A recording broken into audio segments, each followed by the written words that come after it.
It's 5:05 and welcome into a Friday edition of the Carolina Journal News Hour. News Talk 1110, 99.3 WBT. I'm Nick Craig. Good morning to you. The North Carolina legislature has given final approval to the Power Reduction Act. They did that yesterday. This is a pretty important bill for those that pay utility bills across the state of North Carolina. This legislation would eliminate the state's statutory goal to cut carbon emissions by 70% by 2030. Senate Bill 266 passed the Senate in a vote of 29-11 and now heads to Governor Josh Stein's desk after the chamber voted to concur with some of the House changes. Supporters say that the policy could save North Carolinians up to $15 billion in future utility costs and will help meet skyrocketing power demands. Senator Tim Moffitt, the Republican out of Henderson County, said, quote, "The House has returned to us the Power Act Reduction Act in Senate Bill 266. Section 1 of both bills is the same. It eliminates the interim date for carbon reduction, but it also maintains the 2050 goal. With that, the bill maintains that long-term goal, which is to reduce 100% of carbon emissions from a 2005 level by 2050. However, it removes the requirements that utilities hit an interim 2030 milestone. Utilities like Duke Energy must still file long-range carbon plans with the North Carolina Utilities Commission, but the focus now shifts from that shorter-term goal to the longer-term goal of a net zero emission. Senator Moffitt continued by saying, if our state wants to remain competitive globally, we need to take steps now to keep our energy sources reliable and least cost. By taking these proactive steps, our residents and job creators can confidently build a future here, knowing that blackouts and astronomical utility bills won't plague North Carolina. The move to repeal the 2030 goal gives more flexibility in North Carolina's energy makeup, enabling the use of things like natural gas, nuclear energy, and other sorts of emerging technologies alongside renewables. That would be wind and solar, all of that without being restricted by what many believe are politically driven deadlines. Senate Leader Phil Berger, the Republican out of Rockingham County, the head of the North Carolina Senate, said, quote, "Our residents shouldn't be saddled with higher power bills to satisfy arbitrary targets. Senate Bill 266 ensures that North Carolina will have reliable energy at a competitive price to serve our citizens and businesses. Governor Stein must sign this bill immediately." That call to action there from Senate Leader Phil Berger. Beyond eliminating the interim 2030 carbon reduction deadline, the bill makes other regulatory changes as well. CWIP would be permitted only if the North Carolina Utilities Commission determines it would create an overall cost savings to customers over a facility's lifetime. It would also require annual review of any facility using CWIP to ensure accountability and cost effectiveness. The CWIP is essentially a financial break that utility companies can get while they're building an electrical plant before it is actually online and serving customers on the grid. The legislation also implements a new financing mechanism to help reduce the construction cost of new facilities by about 5%. Donald Bryson, the CEO of the John Locke Foundation, said, quote, "By repealing the interim 70% carbon reduction mandate by 2030, this legislation removes a key pressure point that would have shoehorned non-dispatchable resources like wind and solar onto North Carolina's grid, regardless of their cost or reliability. This is a smart bipartisan step that gives the Utilities Commission more flexibility to pursue a balanced energy mix that keeps power affordable and dependable for ratepayers and businesses alike." The bill's passage comes as North Carolina continues its pivot towards a cleaner energy economy while grappling with the cost of grid modernization and various plant retirements. Stein has not publicly indicated yet whether he will or will not sign this legislation. However, Senate Bill 266 currently sits on his desk this morning. This is one of many pieces of legislation out of the Republican-led General Assembly that sits on Governor Josh Stein's desk this morning. Not immediately clear when some of these bills are set to be signed. However, we will keep an eye on those details and pass any relevant news along to you over on our website, carolinajournal.com.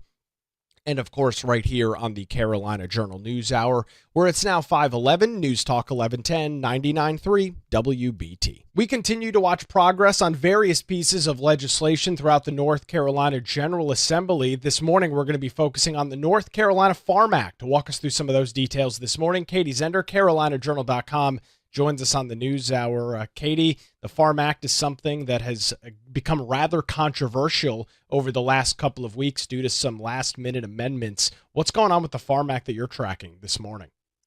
Yeah, hi, good morning, Nick. Yeah, so the Farm Act was passed through the Senate on Tuesday by a 31-14 vote, and they did adopt an amendment on the Senate floor that targets, crop larceny, utility line safety studies, and wastewater management practices. So they did add that before the floor vote. But there are a couple of contentious aspects of the Farm Act. Is Section 19, which has to do with labeling of pesticides for pesticide manufacturers.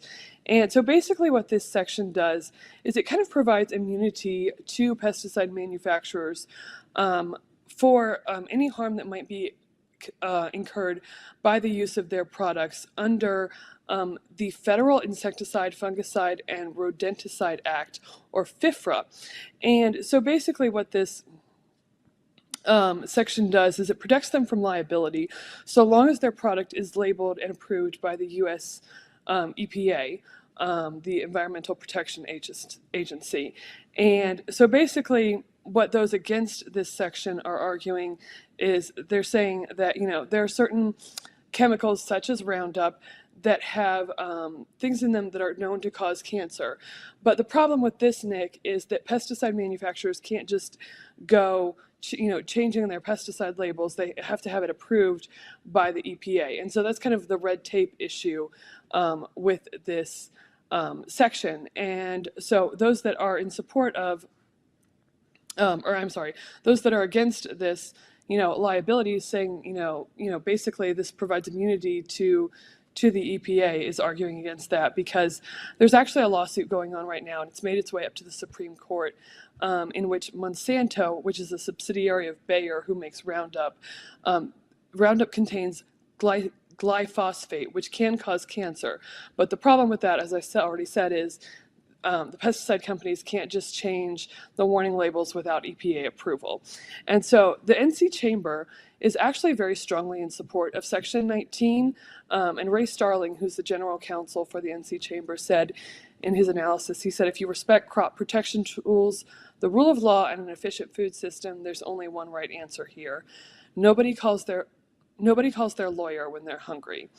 And that's by Ray Starling in his analysis kind of that court case. And then they put out another statement which says, without this provision, North Carolina is opening a pathway for companies to be targeted by plaintiffs' attorneys for simply complying with federal law. The rigor of EPA requirements cannot be overstated, and attempted to add a state level of regulation to that process and will increase lawsuits and bigger pockets for plaintiffs' attorneys, but it will not do anything for farmer safety. So they're very strongly in support of this Section 19. However, Kelly Lester, who is a policy analyst here at the John Locke Foundation with the Center for Food, Power, and Life, she said, to me, this is an alarming example of corporate lobbying, skewing policy in favor of industry giants. She said, by shielding these companies from accountability, the state disrupts the natural checks and balances of the free market, where consumers and courts should help to determine winners and losers based on merit, safety, and responsibility. And such carve-outs undermine both public trust and principles of fair competition. So those are the two most contentious, aspects of the Farm Act. There's obviously a lot of other things in here, but those are the areas that have caused the most amount of controversy, especially the section with the pesticides has really caused a lot of controversy and debate in the last couple of days.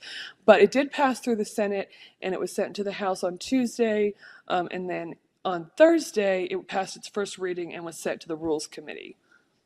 Obviously, we'll continue to track that legislation as it makes its way through the rest of the North Carolina House. A great update this morning. We appreciate it. Katie Zender from CarolinaJournal.com joins us on the Carolina Journal News Hour.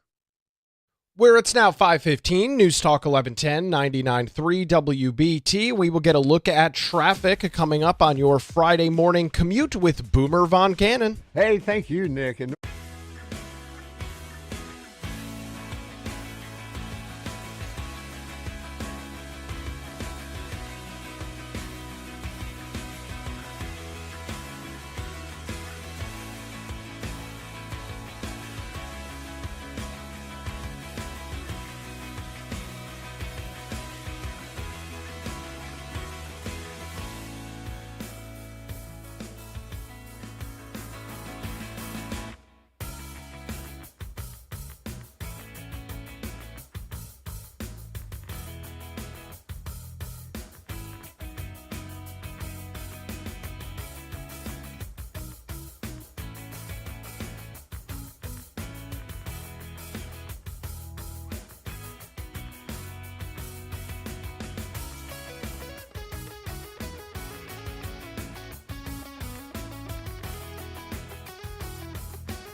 It's 521. Welcome back to the Carolina Journal News Hour. News Talk 1110, 99.3 WBT. We've got an update on a very interesting piece of legislation that is making its way through the North Carolina General Assembly this morning. Covered it earlier this week, this plan from North Carolina lawmakers to ban shrimp trawlers from more inland areas across the coast of our state. North Carolina lawmakers this morning say that they have a plan to pay commercial fishermen that are set to be impacted by these proposed restrictions on shrimp trawling within the state's coastal sounds. The Senate gave its final approval to the trawling bill Thursday afternoon. The proposal now goes to the House of Representatives. Earlier in the day yesterday, the Senate unveiled its plan to, quote, provide annual transition payments to eligible holders of commercial fishing licenses with verifiable lands of shrimp since 2023. So this is how the process is set to work under the legislation right now.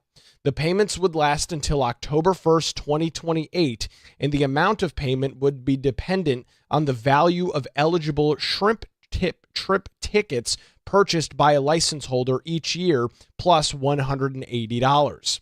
The bill would also increase the cost of a standard commercial fishing license. It is currently $400. That would be increasing to $580. It would increase the license fee for non-residents to at least $2,000, and the fee for a retired commercial fishing license would increase from $200 to $290.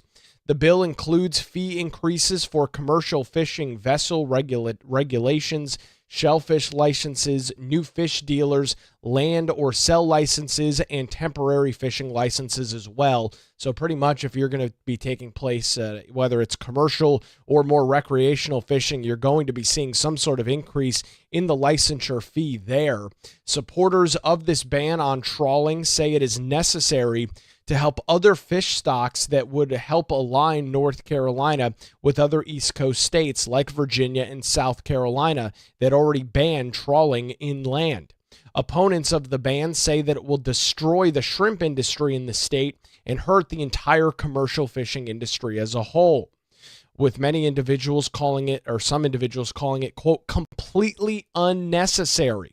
Opponents of the ban say that the industry has made great strides in recent years to limit what they call bycatch. This is other fish that are grabbed, other sort of marine life that are caught up in the shrimping nets that are thrown offshore and inland areas, and that fish other than shrimp are caught in trawling nets, and they've done a good job in recent years to try and limit that.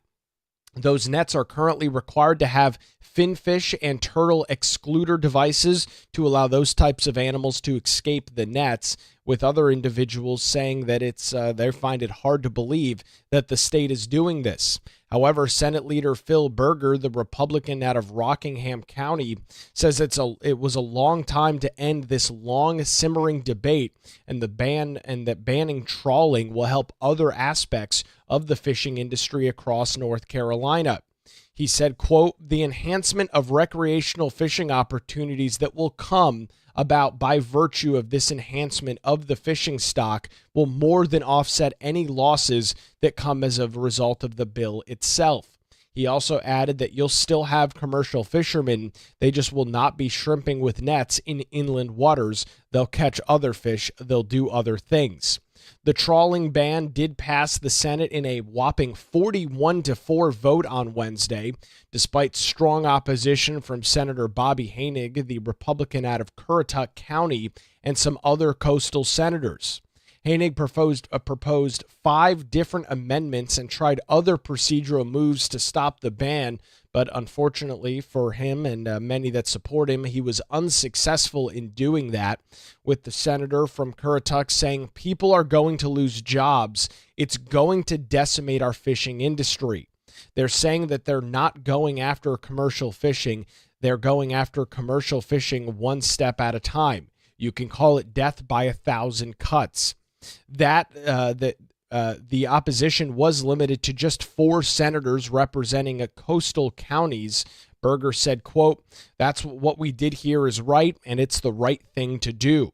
Berger also said that he saw 2 social media posts that included threats against lawmakers after the initial vote on the ban. The threats made reference to some other recent tragedies that have taken place as it relates to elected officials dealing with threats, with Berger noting, quote, "It's not something that we take lightly, and it's something that is an unfortunate consequence of the way people feel free to speak when they can be either anonymous or semi-anonymous on social media." So regardless of those 4 senators trying to hold the line on stopping this restriction to inland shrimp trawling, it did move forward in a 41-4 vote. That legislation and some of these changes now makes its way to the North Carolina House. We will be keeping a very close eye to see what that chamber does as it relates to this legislation, which again has sparked a lot of controversy over the last couple of just days here in North Carolina. It was a last-minute amendment.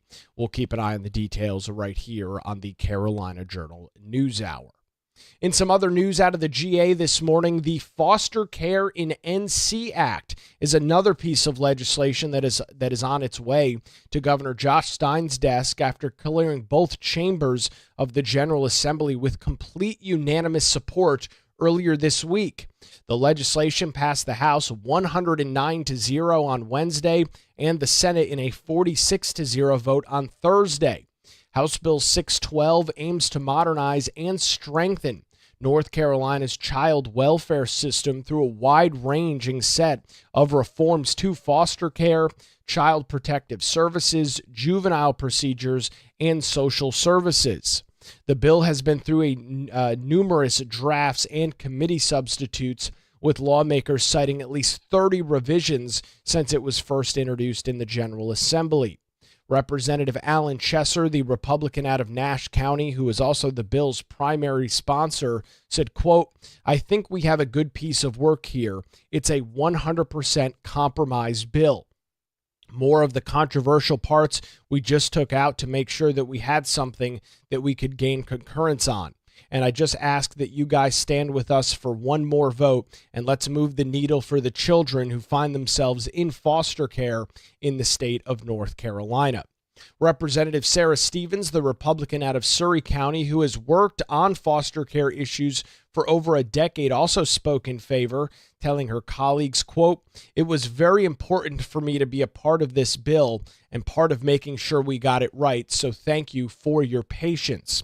Some of the provisions in this legislation include expanding eligibility for the state's guardianship assistance program to children as young as 10 years old, grants judges the ability to issue permanent non-contact orders in the case of violent offenses, clarifies felony child abuse statutes for caregivers who allow or commit sexual acts on minors, establishes mandatory criminal background checks for cities or county employees who work with children, and it also requires written documentation and court oversight before unsupervised visitation or reunification when that occurs with a biological parent.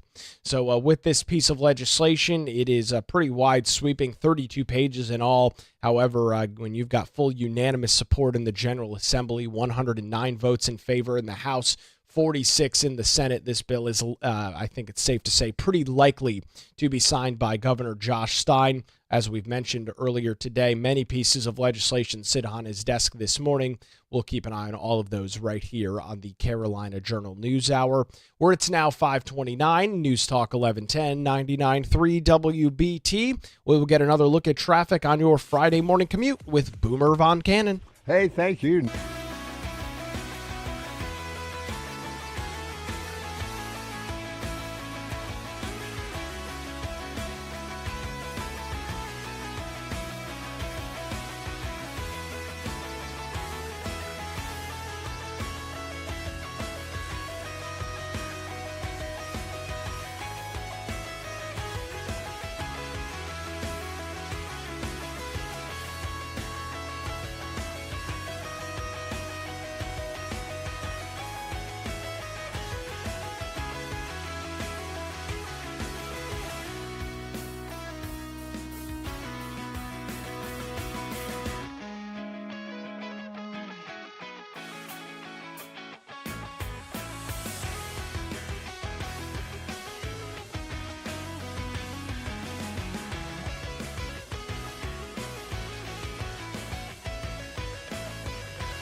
Hot. It's 5:37. Welcome back to the Carolina Journal News Hour. News Talk 1110, 99.3 WBT. I'm Nick Craig. Good Friday morning to you.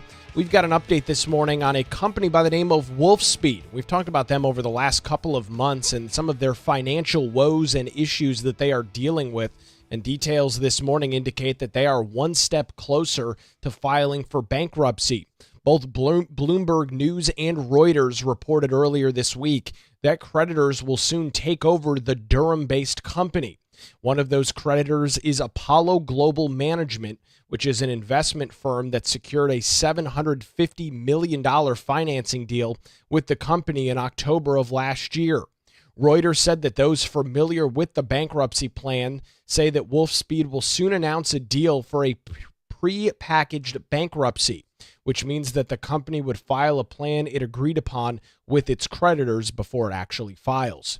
According to the report, the deal would be long enough to slash billions in debt after a restructuring support agreement is signed. Wolfspeed will then ask creditors to vote on a plan and file for Chapter 11 bankruptcy protection. Now, Chapter 11 is a pretty common bankruptcy that allows distressed companies to continue operating while their businesses, debts, and assets are reorganized. According to an article in the Wall Street Journal last month, the company began pursuing this Chapter 11 plan after its largest backer refused multiple attempts by creditors to restructure its debt out of courts. Wolfspeed manufactures wide bandgap semiconductors focused on silicon carbide and gallium nitride materials, including microchips. Some of their customers include General Motors and Mercedes-Benz, as they use those chips in their smart connected vehicles. Shares of Wolfspeed fell to 87 cents a share at the close of business on Wednesday. The stock has not been a good investment so far this year. It's fallen more than 81% since January the 1st. The report says that shareholders could recover as much as 5% in the proposed scenario. Typically, bankruptcy wipes out shareholders because creditors must be paid first, and there's often not enough value left over.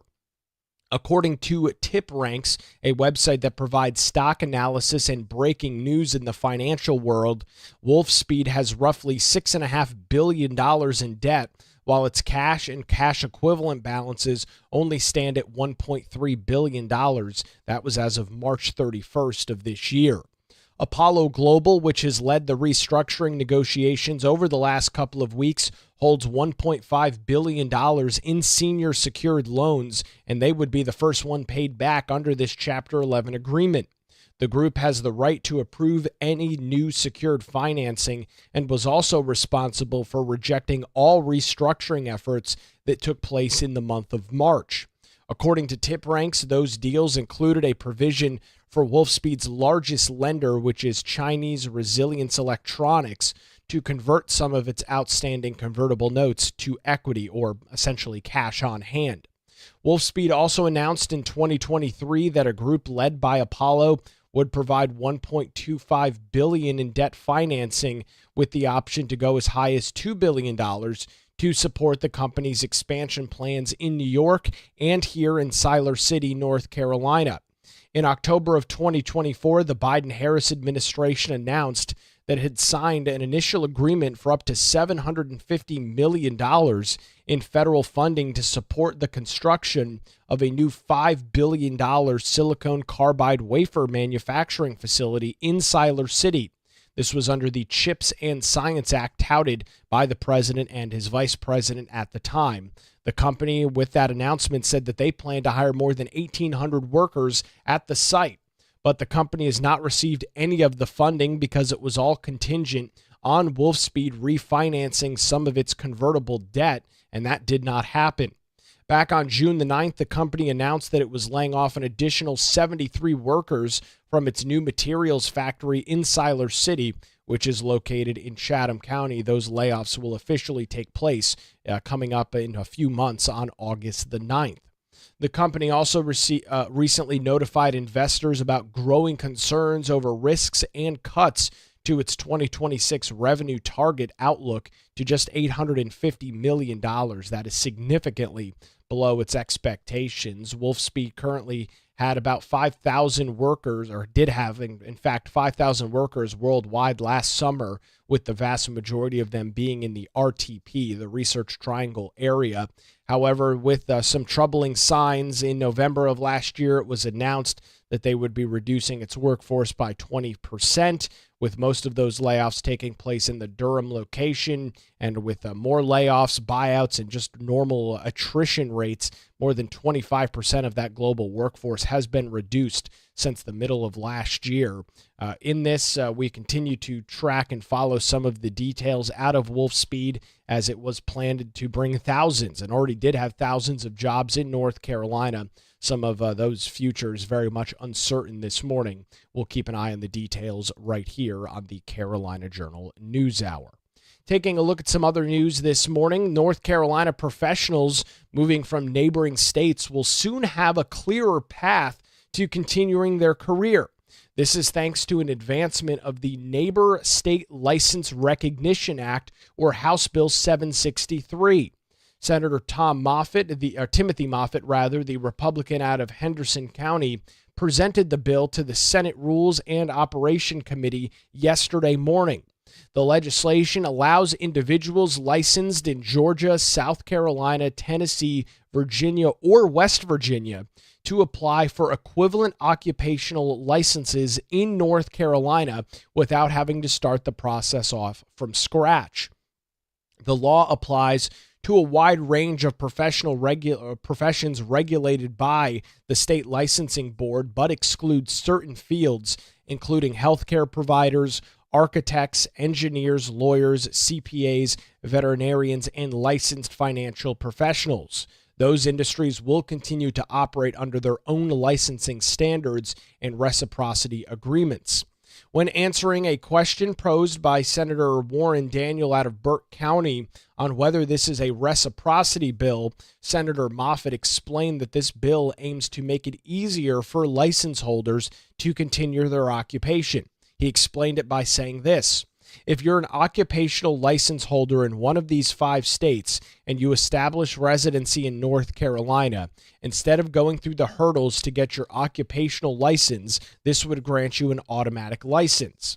So with that, Senator Daniel followed up with a hypothetical situation. He said, say you're licensed in North Carolina, but you live in Virginia. In order for this to apply, are we requiring that other states give us the same treatment, or is this a unilateral benefit that we are just giving to other states? Moffitt deferred to staff to answer the question, with legislative analysis saying that it would be, in fact, unilateral. Daniel contended that it may be worth seeing reciprocity from other states under this legislation if it is set to move forward. North Carolina licenses more than 40 occupations in the state, according to a paper released in March by economist Edward Timmons and Connor Norris of the John Locke Foundation.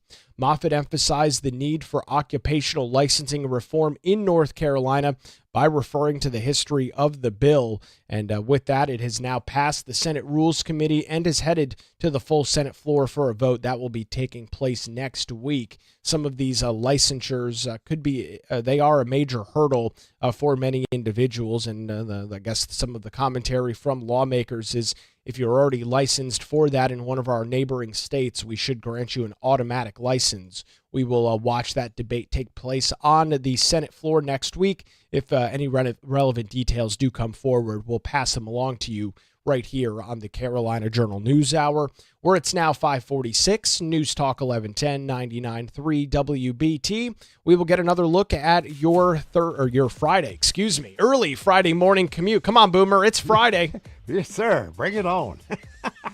Can't get here soon.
It's 5:52. Welcome back to the Carolina Journal News Hour, News Talk 1110, 99.3 WBT. I'm Nick Craig. Good morning to you. Some relief for ratepayers, those that pay utility bills across the state of North Carolina, could be coming soon as the North Carolina legislature gave final approval to the Power Reduction Act. They did that yesterday in the General Assembly. The legislation would eliminate the state's statutory goal to cut carbon emissions by 70% by the year 2030. Senate Bill 266 passed the Senate in a 29-11 vote and now heads to the governor's desk after the chamber voted to concur with some of the changes out of the North Carolina House. Supporters say that the policy change could save North Carolinians up to $15 billion in future energy costs and will help meet some of the skyrocketing power demands that exist throughout the state of North Carolina. Senator Tim Moffitt, the Republican out of Henderson County, noted this eliminates the interim date for carbon reduction, but it also maintains the 2050 goal. That maintaining of that 100% goal is the long-term portion of this legislation, which would reduce 100% of carbon emissions from the 2005 levels by 2050. So whatever the carbon emissions were in North Carolina in 2005, those have to be reduced 100% by 2050. However, it removes the requirement that utilities hit this interim 2030 milestone. So utilities like Duke Energy must still file long-range carbon plans with the North Carolina Utilities Commission, but its focus now shifts to the longer-term goal of net zero instead of this interim 2030 goal. Senator Moffitt said in a press release, quote, "If our state wants to remain competitive globally, we need to take steps now to keep our energy sources reliable and least cost. By tackling these proactive steps, our residents and job creators can confidently build a future here, knowing that blackouts and astronomical utility bills won't plague North Carolina." The move to repeal the 2030 goal gives more flexibility in North Carolina's energy makeup, enabling power utilities like Duke to use things like natural gas, nuclear, and other emerging forms of technology alongside your traditional renewables, which most understand as wind and solar. All of that without being restricted by what many believed were politically driven deadlines. The leader of the North Carolina Senate, Phil Berger, said, quote, "Our residents shouldn't be saddled with higher power bills to satisfy arbitrary goals. Senate Bill 266 ensures that North Carolina will have reliable energy at a competitive price to serve our citizens and businesses. Governor Stein must sign this bill immediately." Beyond eliminating the interim 2030 carbon reduction deadline, the legislation makes other regulatory changes. There's a program called CWIP, that allows utility companies to begin writing off and getting incentives for not fully built electrical plants, whether that be natural gas or nuclear. And according to this legislation, the CWIP would be permitted only if the North Carolina Utility Commission determines it would create an overall cost saving to the customer over the facility's lifetime. It would also require annual review of any facility that is using CWIP to ensure that accountability and cost effectiveness continues to take place. The legislation also implements a new financing mechanism to help reduce the construction costs of new facilities by about 5%. According to Donald Bryson, the CEO of the John Locke Foundation, by repealing the interim 70% carbon reduction mandate by 2030, this legislation removes a key pressure point that would have shoehorned non-dispatchable resources like wind and solar onto North Carolina's grid, regardless of the cost or the reliability. This is a smart bipartisan step that gives the Utilities Commission more flexibility to pursue a balanced energy mix that keeps power affordable and dependable for ratepayers and businesses alike. With that, the bill has now successfully moved its way through both the North Carolina House and Senate and currently sits on Governor Josh Stein's desk for a signature. We'll keep you up to date on those details right here on the Carolina Journal News Hour. That's going to do it for a Friday edition. WBT News is next, followed by Good Morning BT. We're back with you Monday morning, 5 to 6, right here on News Talk 1110 and 99.3 WBT.